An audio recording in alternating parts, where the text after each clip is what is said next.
ప్రభునందు ప్రియమైన దేవుని బిడ్డలారా, మన శుక్రవారం సాయంకాల ఆరాధన 33వ కీర్తనతో ఆరంభించుకుందాం. యెహోవా గద్దె ముందట అనే కీర్తన పాడుకుందాం. యెహోవా గద్దె ముందట జనములారమ్రోకుడి,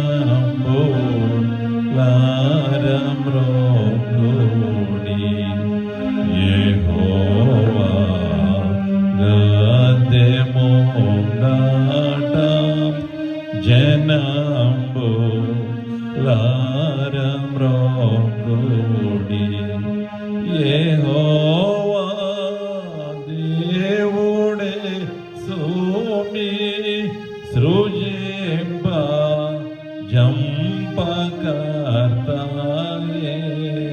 సృజింప జంపకర్తయే, యెహోవా గద్దె ముందట జనములారమ్రోకుడి, స్వశక్తి చేతనాయనే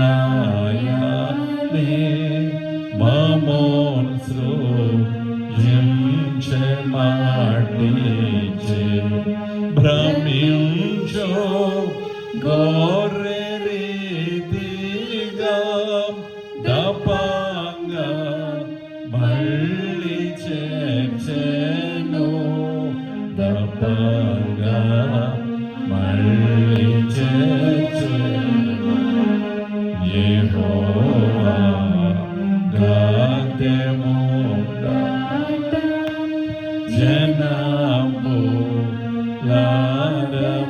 జనములారమ్రోకుడి, సుకీర్తి పాడి గోపులై ప్రసిద్ధి చేతుమాయన,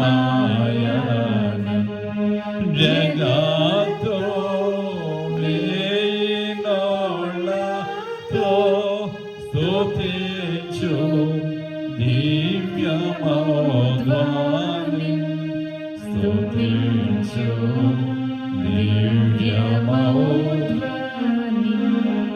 యెహోవా గద్దె ముందట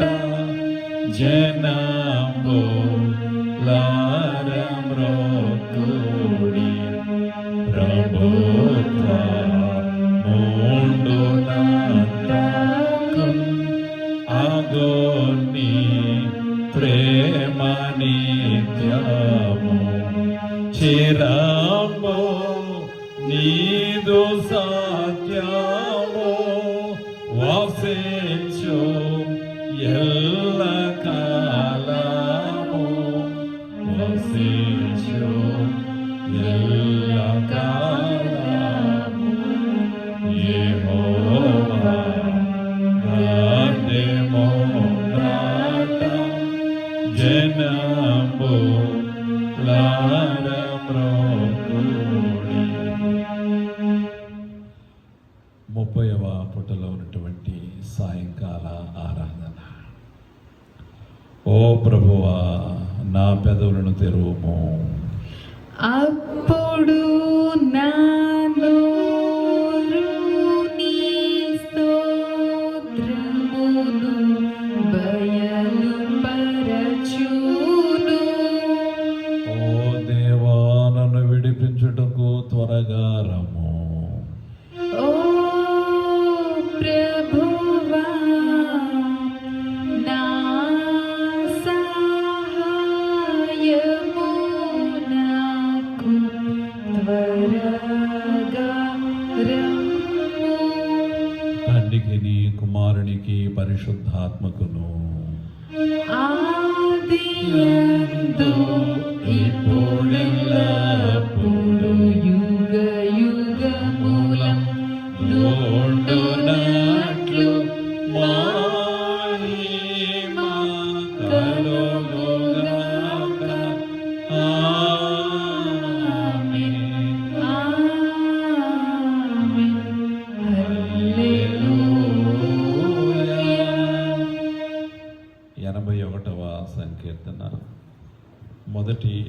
వచనాలు ఉత్తర ప్రత్యుత్తర రీతిగా చదువుకుందాం. 81వ సంకీర్తన. మనకు బలమయున్న దేవునికి ఆనందగానము చేయుడి, యాకోబు దేవుని బట్టి ఉత్సాహధ్వని చేయుడి. కీర్తన ఎత్తుడి, గిలక తప్పెట పట్టుకొనుడి, స్వరమండలమును మనోహరమైన సితారాను వాయించుడి. అమావాస్య నాడు కొమ్ము ఊదుడి, మనము పండుగ ఆచరించు దినముగు పున్నమ నాడు కొమ్ము ఊదుడి. అది ఇశ్రాయేలీలకు కట్టడ, యాకోబు దేవుడు నిర్ణయించిన చట్టము.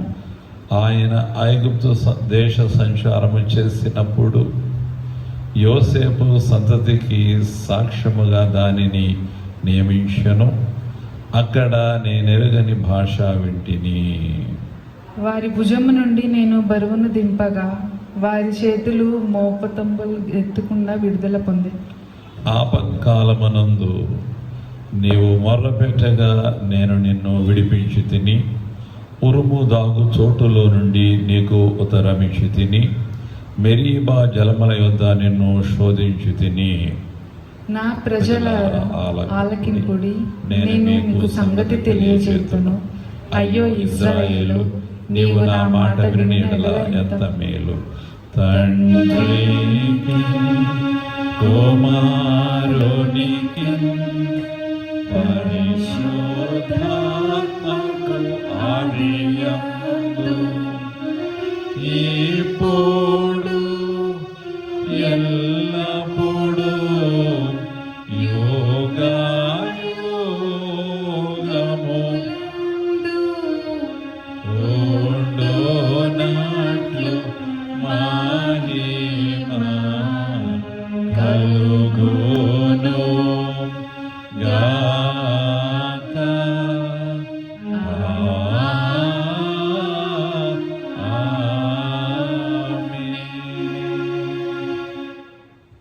నేటి ధ్యాన వాక్యము యోబు గ్రంథము 11వ అధ్యాయము 7వ వచనం. యోబు గ్రంథము 11వ అధ్యాయము 7వ వచనం.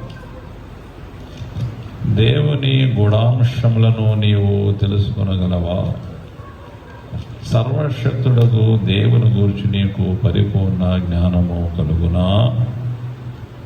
అందరము కలిసి నీవే నీ నమ్మికనే కీర్తన పాడుకుందాం. 145వ కీర్తన. నీవే నీ నమ్మిక.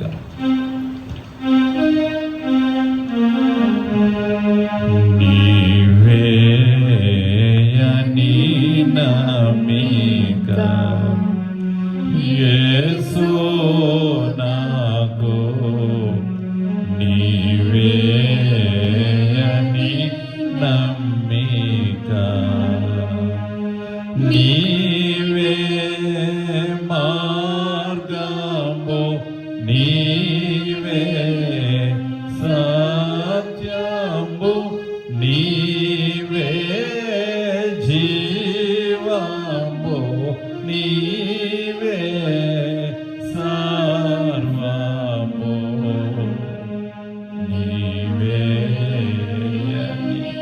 నమ్మిక యేసు నాకు, నీవే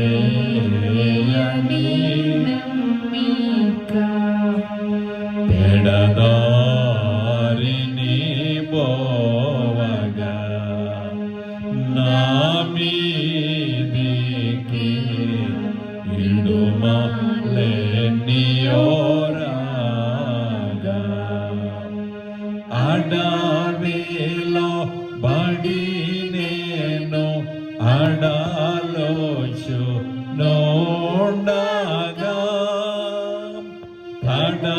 అడవకుండా దొరుకు ధన్యమౌ మార్గము. నీవే నీ నమ్మిక యేసు నాకు,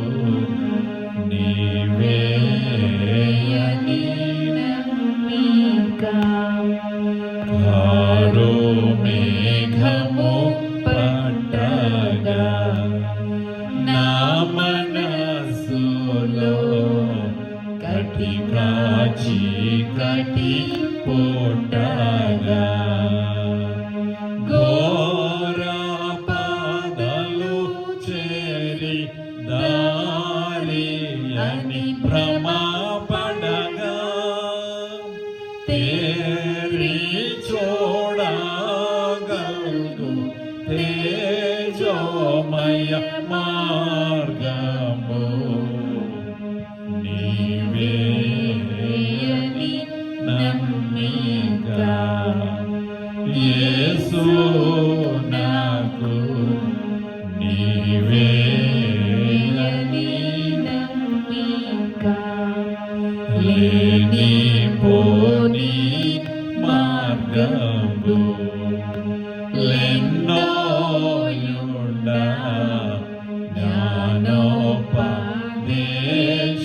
జ్ఞానోపదేశము మానుగా చేయొచ్చు వాణిని ఖండించి నేనే మార్గం మన్నా నిజమైన మార్గము నీవే అని నమ్మిక యేసు నాకు నీవే అని నమ్మిక నరలోకము నుండి పరలోకము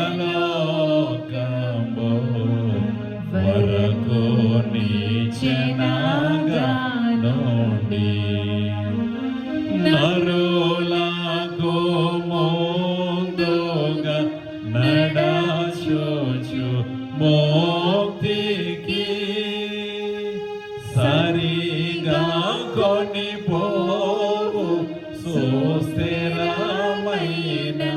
మార్గము నీవే అని నమ్మిక యేసు నాకు నీవే అని నమ్మిక.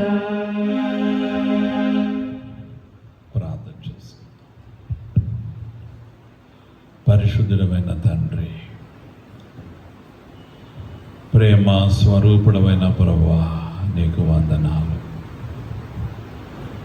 గడిచిన శుక్రవారం నుండి శుక్రవారం వరకు నీ బిడ్డలమైన మమ్మను సజీవులుగా ఉంచి ఆయురారోగ్యములు ఇచ్చి ఆశీర్వదించి నీ సన్నిధికి నడిపించినందుకై వందనములు ప్రభువా.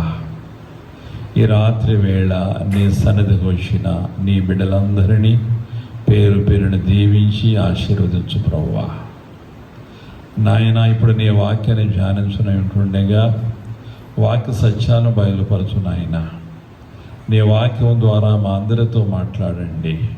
సమస్త ఘనత మహిమా ప్రభావం మీరే పొందుకోండి. యేసునామమున వేడుకుంటున్నాను తండ్రి, ఆమేన్. దయచేసి కూర్చోండి.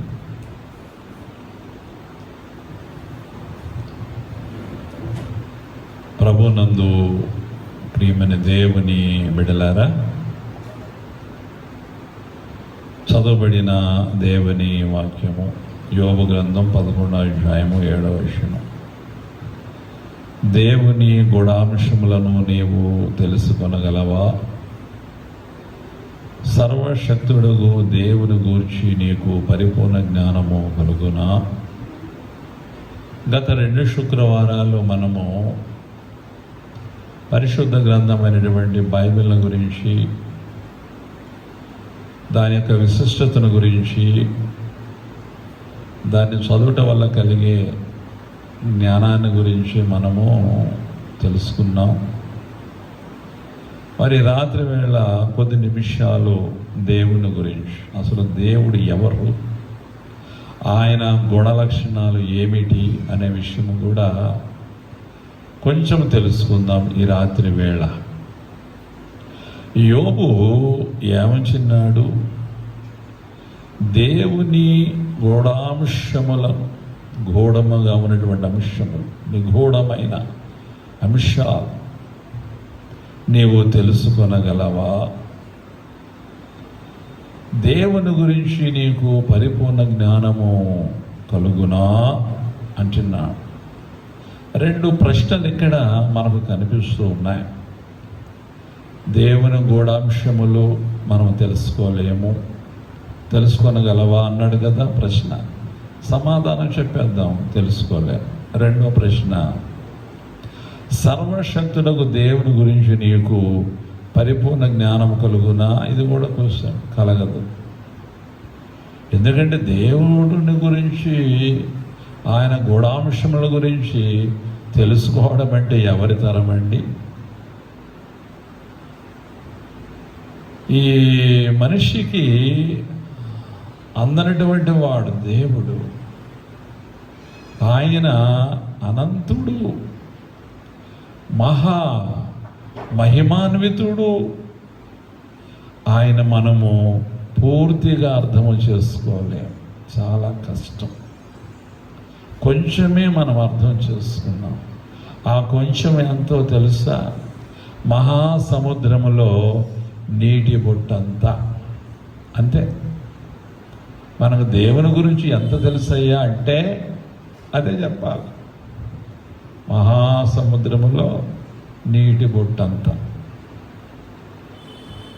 దేవుని బిడ్డలారా, అంత గొప్పవాడు దేవుడు.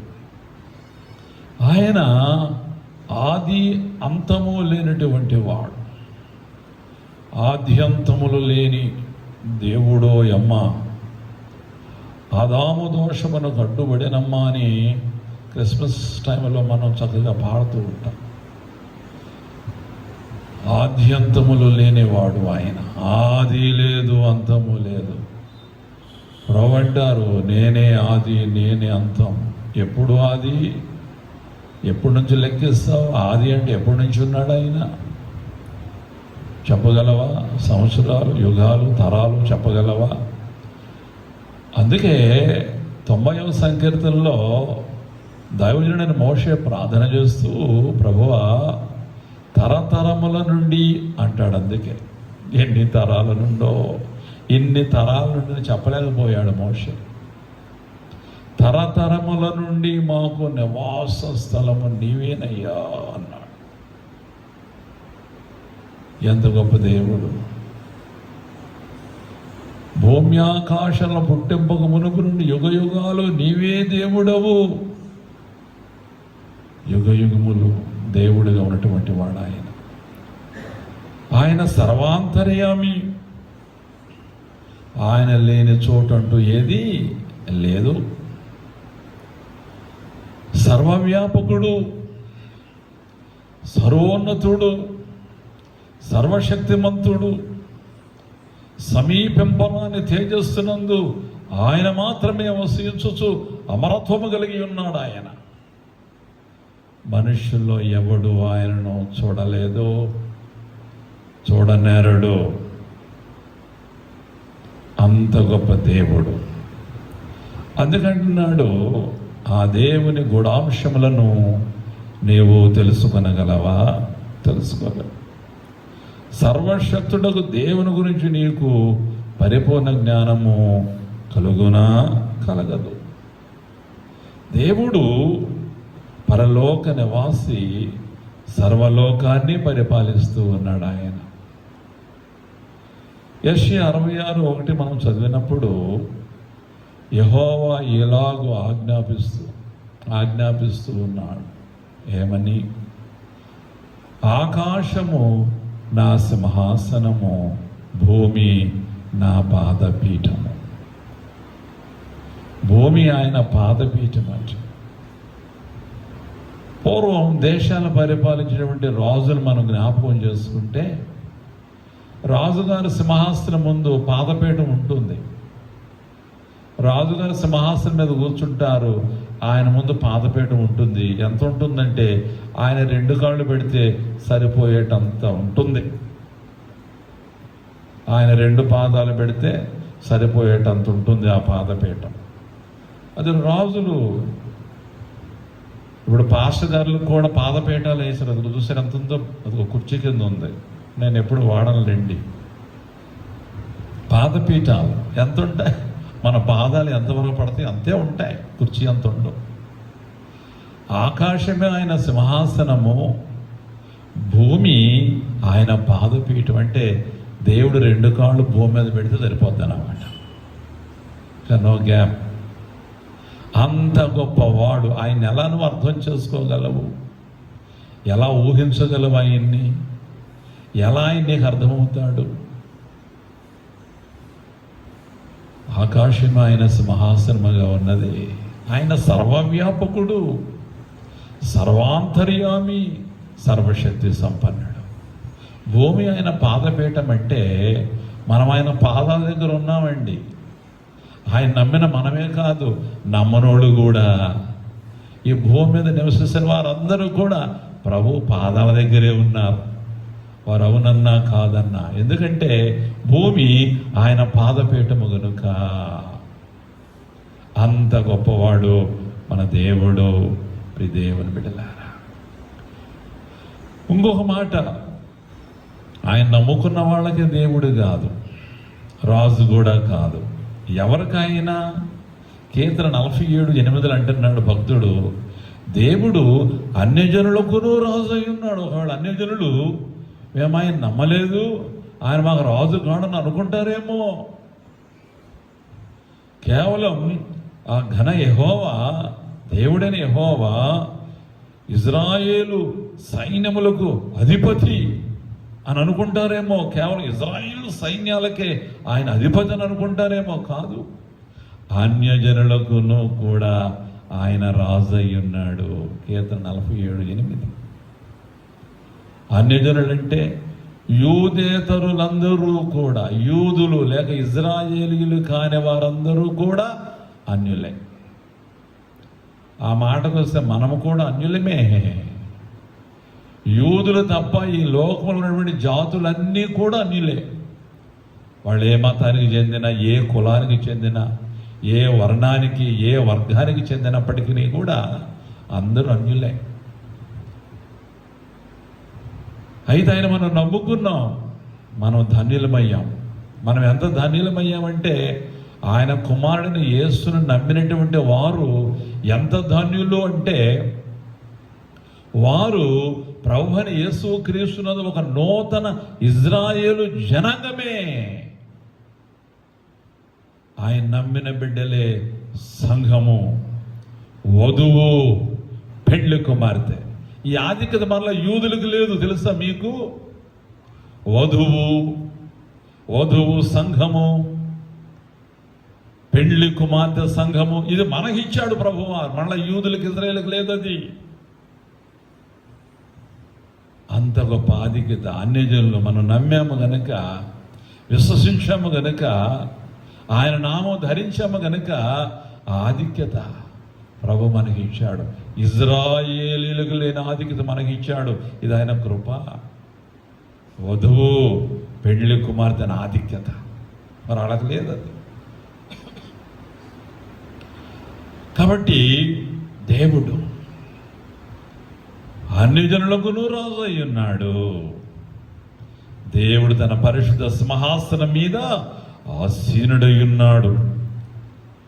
ఈ అధ్యాయంలో దేవుని గురించిన ప్రత్యేకమైనటువంటి సత్యాలని మనం పరిశీలించబోతూ ఉన్నాం.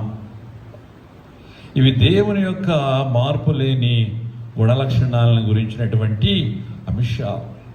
ఈ అంశాల మూలంగా దేవుడు ఎలాంటి వాడో మనం బాగా అర్థం చేసుకుంటాం. వ్యక్తిగతంగా దేవుడు మనల్ని ఎలా సంరక్షిస్తున్నాడో మనం తెలుసుకోగలుగుతాం. దేవుడు ఎలాంటి వాడు? ప్రశ్న. దేవుడు ఎలాంటి వాడు? ఇది ప్రశ్న. కొన్ని విషయాలు సమాధానాలుగా మనం చూస్తాం. దేవుడు సర్వ సృష్టికర్త. ఈ విషయం నెహెమ్యా 9:6 కూడా మనం చూస్తాం. నీవే అద్వితీయుడమైన యెహోవా, నీవు ఆకాశమును మహాకాశములను వాటి సైన్యమును భూమిని దానిలో ఉండునది అంతటిని సముద్రములను వాటిలో ఉండునది అంతటిని సృజించి వాటినన్నిటినీ కాపాడువాడవు. ఆకాశ సైన్యమంతయు నీకే నమస్కారము చేయుచున్నది. నెహెమ్యా 9:6. నెహెమ్యా ద్వారా దేవుడు సెలవిచ్చినటువంటి మాట. నెహెమ్యా అంటున్నాడు, దేవా, అద్వితీయుడైన యెహోవావు నీవు ఆకాశాన్ని మహాకాశములను వాటి సైన్యాన్ని, ఆకాశము మహాకాశము. మనకు తెలిసి ఆకాశ మహాకాశాలు.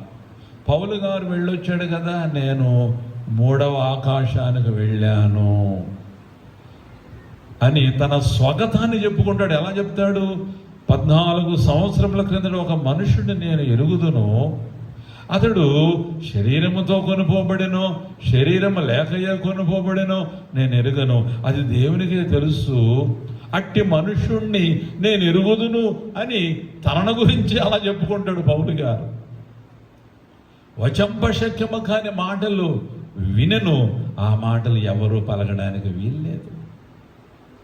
పరలోకములో పరిశుద్ధులు పలికే మాటలవి, దేవదూతలు పలికే మాటలవి, దేవుడు పలికే మాటలు.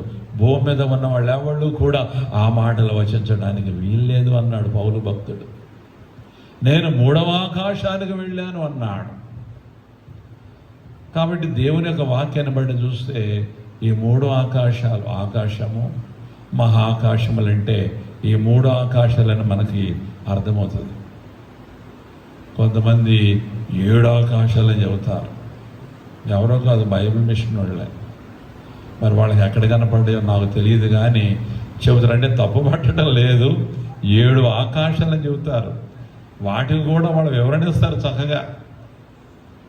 అయితే మనకు తెలిసినంత వరకు 3 ఆకాశాలే మనం ఇక్కడ పరిశుద్ధ గ్రంథములో చూస్తాం.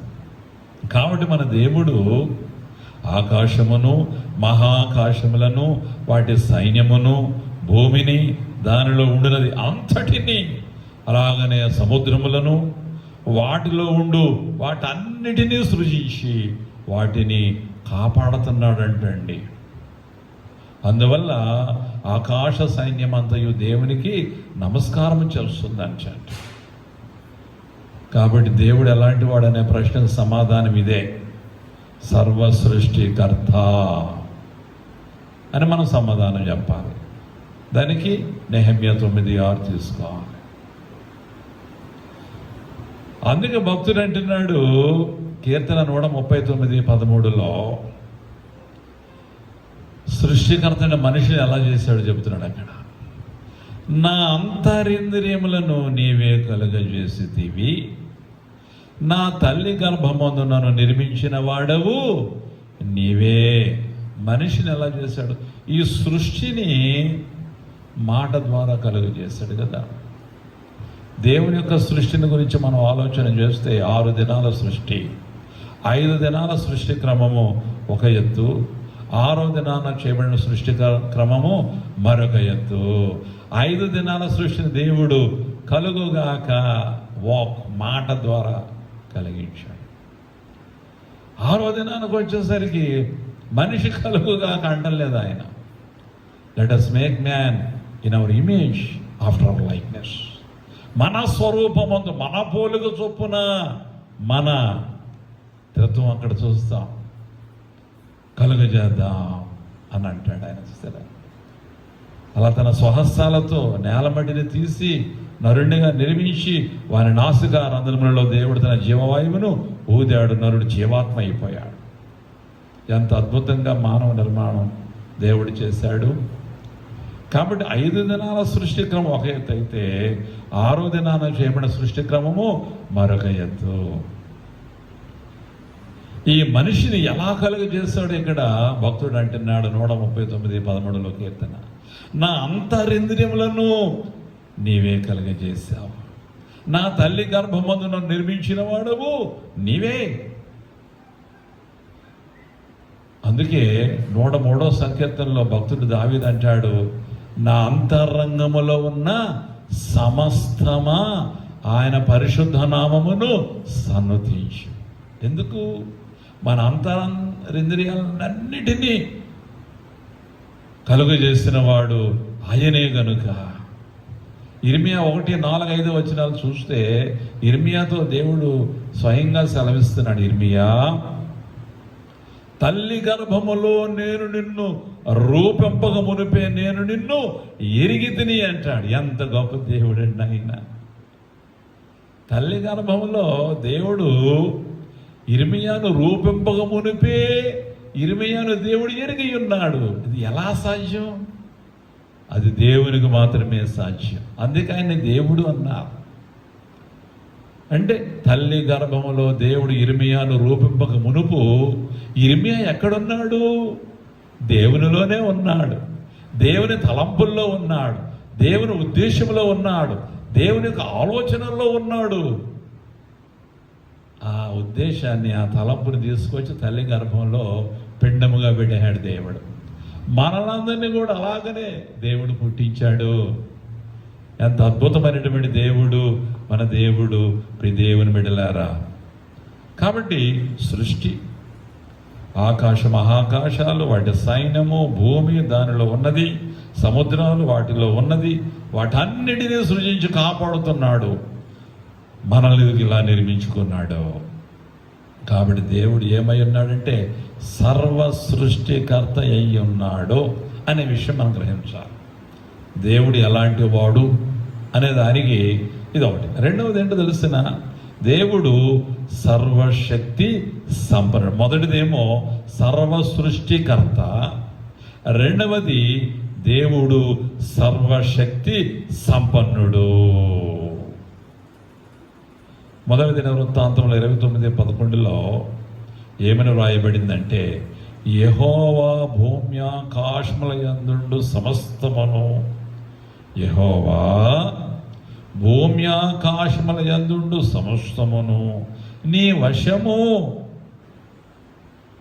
భూమి ఆకాశము అందుండు సమస్తం ఎవరి వశములో ఉన్నాయట? దేవుని వశములో ఉన్నాయంట. మహాత్మ్యమును, పరాక్రమమును, ప్రభావమును, తేజస్సును, ఘనతయు నీకే చెందుచున్నవి. యెహోవా రాజ్యము నీది, నీవు అందరి మీదను నిన్ను అధిపతిగా హెచ్చించుకొని ఉన్నావు. అందరి మీద ఆయన అందరికీ దేవుడు, అందరికీ రాజు. అందుకే అందరి మీద, సర్వ మానవాళి మీద ఆయన ఏం చేశాడు? ఆయనే అధిపతిగా హెచ్చించుకున్నాడు.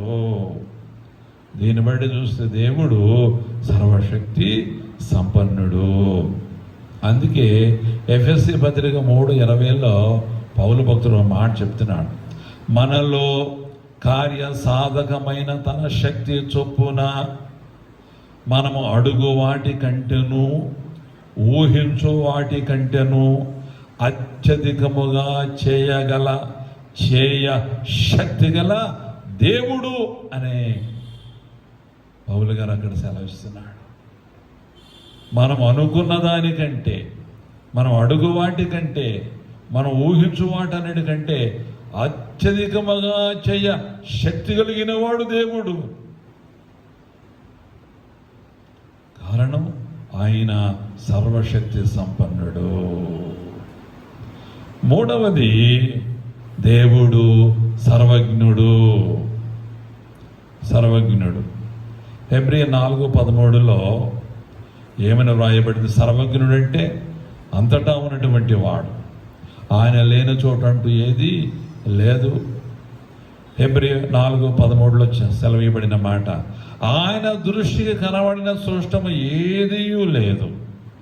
మనం ఎవరికి లెక్క అప్పజెప్పవలసి ఉన్నదో ఆ దేవుని కనులకు సమస్తమును మరుగులేక తేటగా ఉన్నది. ఆయన దృష్టికి, కంటికి కనబడిన సృష్టమంటూ ఏది లేదంటండి. సమస్తము ఆయన కళ్ళకు తేటగా, మరుగు లేక అంటున్నాడు, తేటగా కనిపిస్తున్నది. అంటే ఆయన సర్వజ్ఞుడు, ఆయన అందరినీ చూస్తూ ఉంటాడు. ఆయన కంటికి కనబడిన సృష్టం అంటూ ఏది లేదు. మనం ఒకసారి జ్ఞాపకం చేసుకుంటే దేవుని యొక్క గొప్పతనం ఎలా బయలుపరుస్తూ ఉంటాడో తెలుసా? తండ్రి కొడుకులు పొలం వెళ్తున్నారు, పక్కనే మామిడి చెట్టు ఒకటి ఉంది. తండ్రి అన్నాడు కొడుకుతోటి, అరే నేను ఎవరు రాకుండా చూస్తూ ఉంటాను, నువ్వు కాయలు పోయి అన్నాడు. బాబా ఎవడన్నా చూస్తే కొడతారేమో డాడీ. అరే నేను చూస్తాను, ఎవడన్నా వస్తే నేను చెబుతానులే, ఎవడన్నా చూస్తుంటే ఎందుకు నేను చూస్తూ ఉంటే నువ్వు చెట్టుకి కోయి, అది ఆడదు కాదు, పొలం పోతున్నారు వాళ్ళు. మొత్తానికి ఎక్కించేసాడు కొడుకుని చెట్టు, మామిడి చెట్టు ఎక్కేసాడు. మామిడి చెట్టు ఎక్కేసిన కొడుకు కాయలు కోయట్లేదు. తొందరగా కోసి దిగిరారా అంటున్నాడు తండ్రి.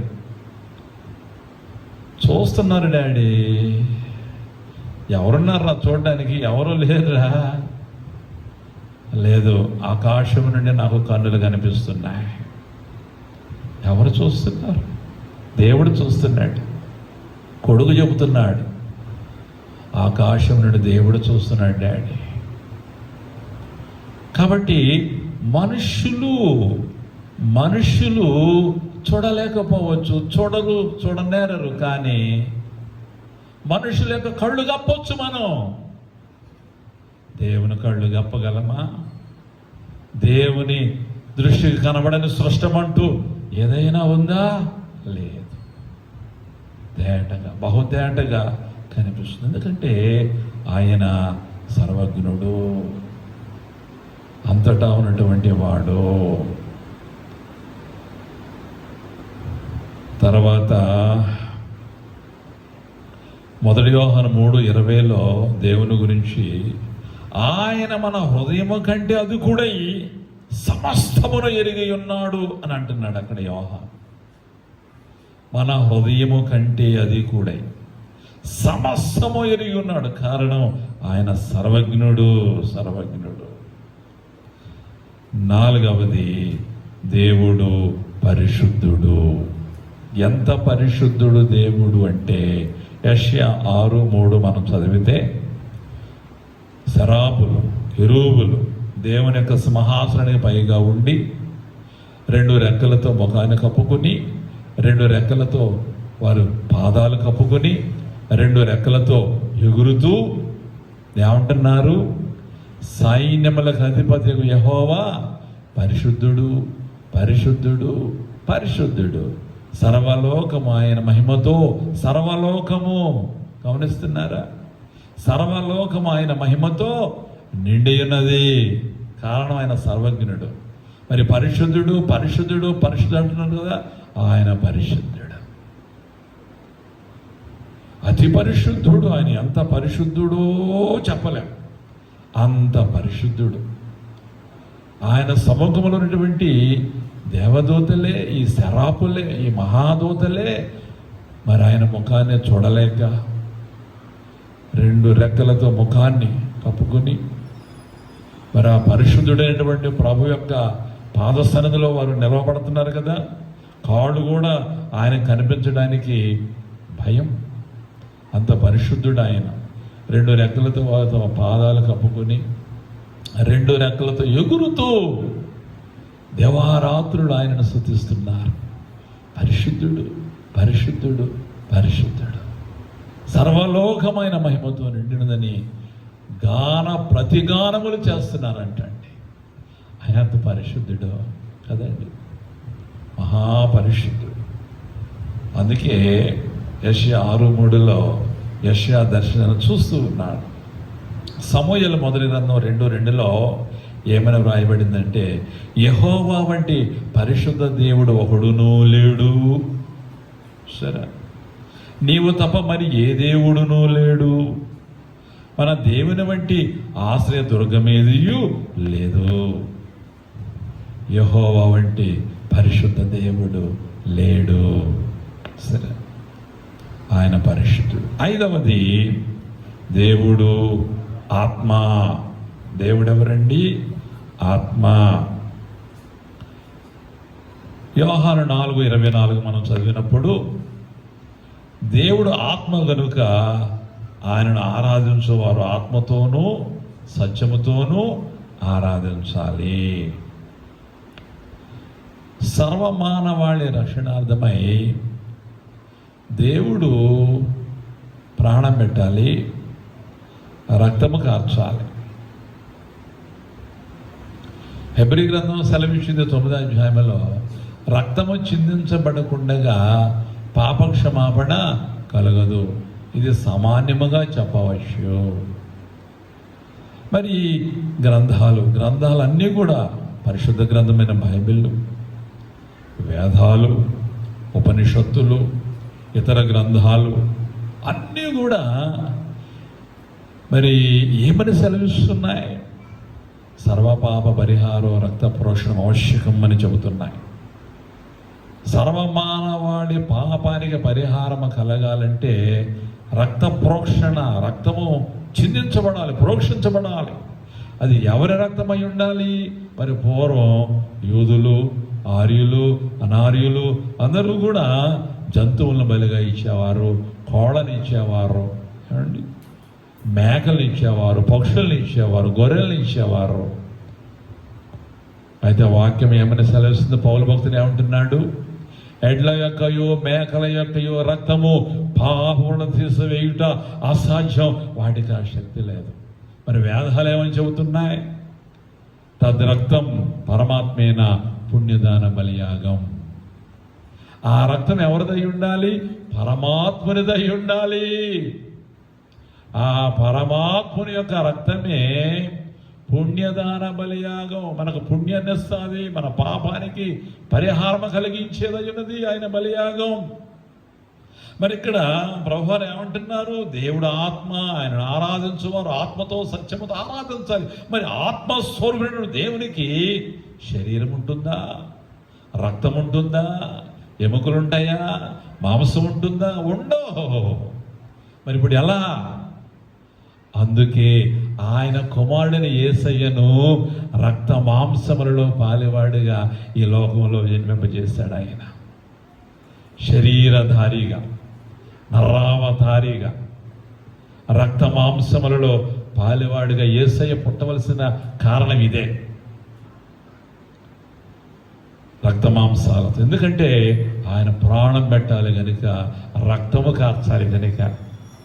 ఇది దేవుని యొక్క ప్రేమ మన పట్ల. ఎందుకంటే మేకలు, గొర్రెలు, పక్షులు వేటి రక్తము కూడా పాపాలను తీసివేయలేదండి. అందుకే దేవుని కుమారుడు వచ్చి తన ప్రాణాన్ని పెట్టవలసి వచ్చింది, తన యొక్క రక్తాన్ని కార్చవలసి వచ్చింది. ఆ పరమాత్ముడే ఈ దేవుని బిడ్డలారా. కాబట్టి దేవుడు ఆత్మస్వరూపి. 6వది ఒక 2 ఉన్నాయి చెప్పి ముగిస్తాను. దేవుడు ఎవరై ఉన్నారు? ఇది 6వది. దేవుడు మీరు తెలుసుకోవలసిన, తెలుసుకోగల ఒక వ్యక్తి అనే విషయం మీరు గమనించాలి. ఎలా తెలుసుకుంటాం ఆయన్ని మనం? యాకోబు 4:8 అంటున్నాడు, ఆయన తెలుసుకోవాలంటే మీరు ఆయన దగ్గరికి రండి, దేవుని యొద్దకు రండి, అప్పుడు ఆయన మీ యొద్దకు వచ్చును అన్నాడు. మనం దేవుని దగ్గరికి రావాలి, అప్పుడు మన దగ్గరికి ఆయన వస్తాడు. అప్పుడు ఆయన ఏంటో మనకు అర్థమవుతుంది, మనం తెలుసుకోగలుగుతాం. అంతేగాని ఆయన దగ్గరికి రాకుండా మనం ఏం తెలుసుకోగలం ఆయన గురించి? అందుకే యాకోబు అంటున్నాడు కదా, దేవుని యొద్దకు రండి, అప్పుడు ఆయన మీ యొద్దకు వచ్చును. ఎందుకు రావాలి దేవుని దగ్గరికి అంటే మనము ఆయన గురించి తెలుసుకోవాలి. తెలుసుకోగలిగినటువంటి వ్యక్తి దేవుడు. కాబట్టి ఆయన గురించి తప్పకుండా తెలుసుకోవాలి. తెలుసుకోవాలంటే ఏం చేయాలి? ఆయన దగ్గరికి రావడం అంటే ఆయనకు మొర్రపెట్టాలి. 145వ సంకీర్తన 18వ వచనం మనం చదివితే, తనకు మొర్రపెట్టు వారందరికీ, తనకు నిజముగా మొర్రపెట్టు వారికందరికీ యెహోవా సమీపముగా ఉన్నాడు. ఆయన గురించి నువ్వు తెలుసుకోవాలి కనుక నువ్వు ఆయనకు మొరపెట్టాలి. మొరపెడితే ఆయన నీ దగ్గరికి వస్తాడు, నీకు నీ సమీపంలోనికి వచ్చేస్తాడు ఆయన. అప్పుడు ఆయన గురించి నువ్వు తెలుసుకోగలుగుతావు. కాబట్టి ప్రార్థన జీవితం కలిగి ఉండాలి. ఆ జీవితమే దేవుని గురించి నీకు తెలియజేస్తుంది. బాగా ప్రార్థన చేసుకుంటున్నారా? మోకాళ్ళ ప్రార్థన జీవితం మీరు కలిగి ఉన్నారా? ఆత్మీయంగా దేవుళ్ళు ఎదుగుతున్నారా? ఎదగాలి. ఎందుకంటే మనం రాకడ దినాల్లో ఉన్నామండి, చివరి దినాల్లో ఉన్నాం. ప్రభు రాకడ చాలా త్వరగా ఉంది తెలుసునా? ఇంకొక విషయం, ప్రభువారు మన కోసం సిద్ధపడిన వారందరి కోసం పరలోకంలో నివాసాలు కూడా సిద్ధం చేస్తే ఉంచాడు ఆయన. అయితే మనం ఇంకా సిద్ధపడలేదు. ఆయన రావడానికి సిద్ధంగా ఉన్నాడు. దేవుని ఇదిగో నేను త్వరగా వచ్చుచున్నాను అంటున్నాడు. విన్నవాళ్ళు ఏమన్నా తెలిసిన ప్రకటన గ్రంథం ఏమని సెలవిస్తుంది? ఆత్మయు పెళ్లి కుమార్తెయు రమ్ము అని చెప్పాలి. దప్పికొనివాడు రావచ్చును. ఆత్మయు పెళ్లి కుమార్తెయు రమ్ము అని చెప్పాలి. ప్రభువైన యేసు రమ్ము అనాలి అందరూ కూడా. నా ప్రార్థనలో నేను ఆ మాటలు ఉచ్చరిస్తానండి, నా వ్యక్తిగత ప్రార్థనలు ఎప్పుడూ కూడా మర్చిపోను. ఎందుకంటే ఆయన రాకడ దినాల్లో ఉన్నాం. మన అందరము కూడా రాకడ గుంపులో ఉండాలి. రాకడ గుంపులో ఉంటేనే మనం ఎత్తపడతాం, లేకపోతే విడవబడతాం. ప్రియులారా, రాకడ గుంపులో ఉండాలంటే మనము సిద్ధపడాలి. మన ప్రార్థన తప్పకుండా ప్రభువా నువ్వు రాబోతున్నావు, నీ రాకడ కొరకు నన్ను సిద్ధపరచు అనే మాటలు రావాలి నీలో. ప్రభువని చేస్తూ రమ్ము, ఆత్మయు పెళ్లి కుమార్తెయు రమ్ము అని చెప్పుచున్నారు. వినువాడు రమ్ము అని చెప్పాలి, దప్పికొనేవాడు రావచ్చును. ప్రకటన గ్రంథం చివరి అధ్యాయంలో ఈ మాటలు మనం చూస్తాం. కాబట్టి మీ ప్రతి ప్రార్థనలో ఉండవలసింది ఈ మాటలు తప్పకుండా ఉండాలి. ప్రభువా త్వరగా రాబోతున్నావు, రండి. ఆ నిత్యత్వములో, నిత్య మహిమలో, నిత్య రాజ్యములో యుగ యుగాలు నీతో కలిసి బ్రతకాలి నాయనా. మేము నీ రాకడలో మేము అందరూ ఎత్తబడాలి. ఈ మాటలు మీ వ్యక్తిగత ప్రార్థనల్లో ఉండాలి, మీ కుటుంబ ప్రార్థనలో, మీ విజ్ఞాపన ప్రార్థనలో ఉండాలి.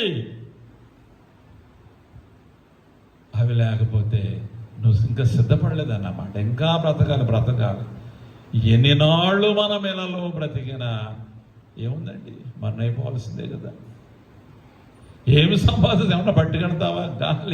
గాలిని మూట కట్టుకుంటున్నాం అంతవరకే. మనం అన్నీ కూడా విడిచి వెళ్ళవలసిన వారమే. కాబట్టి ప్రభుతో యుగ యుగాలు మనం జీవించాలి. కాబట్టి ఆయన గురించి నువ్వు బాగా తెలుసుకోవాలి, ఆయన గురించిన అవగాహన నువ్వు కలిగి ఉండాలి. రోజు వాక్యాన్ని చదవాలి. నీకు ఎన్నిసార్లు వీలు చిక్కితే అన్నిసార్లు నువ్వు చదవాలి, వాక్యాన్ని ధ్యానించాలి. ఎన్నిసార్లు వీలు దొరికితే అన్నిసార్లు మోకాళ్ళ మీద పడి ప్రార్థన చేసుకోవాలి. ఏదో నామకహ చేయడం కాదు, ఏదో అలవాటు ప్రకారం చేయడం కాదు. దేవుని బిడ్డలారా, అలాగైతే ఎత్తబడ్డం కష్టమండి. ప్రభువారు ఒక మాట అన్నారు.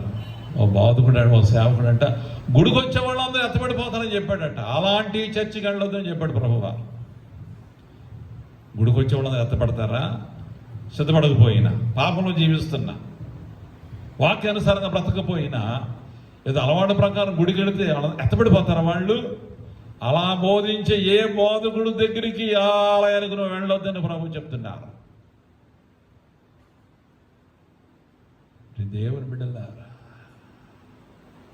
దేవుని రాజ్యం మాటలతో లేదు, శక్తితో ఉన్నది. శక్తి, పరిశుద్ధాత్మ యొక్క శక్తిని నువ్వు పొందుకోవాలి. పరిశుద్ధాత్ముడే ఆయన కుమారుని యేసయ్య రాకడ సమయంలో నిన్ను ఈ భూమి మీద నుండి పైకి తీసుకెళ్లేవాడు. పరిశుద్ధాత్మ దేవుడే సంఘాన్ని పైకెత్తుకెళ్లేవాడు. శక్తి. కాబట్టి మీ దేవుని బిడ్డలారా, ఎలా సిద్ధపడుతున్నాం? ఎలాగుంది మన ప్రార్థన? మీ వ్యక్తిగత ప్రార్థన ఎలాగుంది? విజ్ఞాపన ప్రార్థనలు ఎలాగున్నాయి? ఆలోచన చేసుకోండి. ఎవరికైనా సమీపంగా ఉంటానంటున్నాడు. తనకు మొర్రబెట్టు వారికి అందరికి, తనకు నిజముగా మొర్రబెట్టు వారికి. మొర్రబెట్టడం ఏంటి? నిజముగా మొర్రబెట్టడం ఏంటి? మొర్రబెట్టడం అంటే అలవాటు ప్రార్థన. నిజముగా మొర్రబెట్టడం అంటే పెదవుల ప్రార్థన. నిజముగా మొర్రబెట్టడం అంటే నీ హృదయాంతరంగాల నుంచి వచ్చే ప్రార్థన. నువ్వు నిజముగా మొర్రబెట్టు, ఆయన నీకు సమీపంగా వచ్చేస్తాడు. వచ్చినప్పుడు ఆయన గురించి నువ్వు తెలుసుకోగలుగుతావు. చివరిగా 7వది, దేవుడు ప్రేమగల తండ్రి. ప్రభువే అన్నారు తండ్రిని గురించి యోహాను 3:16లో, దేవుడు లోకమును ఎంతో ప్రేమించాను. ఎంతగా ప్రేమించాడు? లోకమంతా రక్షించబడాలనేది ఆయన ప్రేమ. అందుకే ఆయన కుమారుని లోకానికి పంపించాడు. తన అద్వితీయ కుమారునిగా పుట్టిన వాని యందు విశ్వాసముంచు ప్రతివాడంటే యూదుడా, ఎవడైనా సరే, ప్రతివాడు, నువ్వు ఎవడైనా సరే, ఆయన కుమారుడి నామమున విశ్వాసముంచు ప్రతివాడు నశింపక నిత్య జీవం పొందినట్లు ఆయనను మనకు అనుగ్రహించాను. ఆయన కుమారుడు మనకు ఎందుకు అనుగ్రహించాడు? మనను ప్రేమించాడు కనుక. మనం నశించిపోవడం ఆయనకి ఇష్టము లేదు కనుక ఆయన కుమారుని మన కోసం త్యాగం చేశాడు. త్యాగధనుడు, త్యాగమూర్తి, త్యాగశీలి, తండ్రినటువంటి దేవుడు. మరి ఆయన కుమారుడు తన ప్రాణం పెట్టాడు, తన రక్తాన్ని కార్చాడు, తన్ను తానే మన కోసం సమర్పించుకున్నాడు. ఆయన కుమారుడు, తండ్రి కుమారులందరూ కూడా త్యాగమూర్తులే, త్యాగధనులే, త్యాగశీలులే మన కోసం. అంత ప్రేమగల తండ్రి ఆయన. కాబట్టి ఎంత ప్రేమగల తండ్రి. 1 యోహాను 3:1 అంటున్నాడు యోహాను, మనము దేవుని పిల్లలమని పిలువబడినట్లు తండ్రి మనకెట్టి ప్రేమ అనుగ్రహించెనో చూడుడి, మనము దేవుని పిల్లలమే. ప్రైజ్ ది లార్డ్, హల్లెలూయా. మనము దేవుని పిల్లలం. ఏమండి, ఇంతకంటే మనకు కావలసిన ధన్యత ఆదికి దేవుడు చెప్పండి. నేను దేవుని కుమారుడు, నువ్వు దేవుని కుమార్తె, దేవుని బిడ్డవు, మనందరం దేవుని పిల్లలం. ఇక ఎంతకంటే మనకు ఈ లోకంలో కావలసిన సర్టిఫికెట్ ఏం కావాలండి? మనకి మనం దేవుని బిడ్డలముగా పిలువబడ్డం కంటే గొప్ప అసలు ఏముంది చెప్పండి?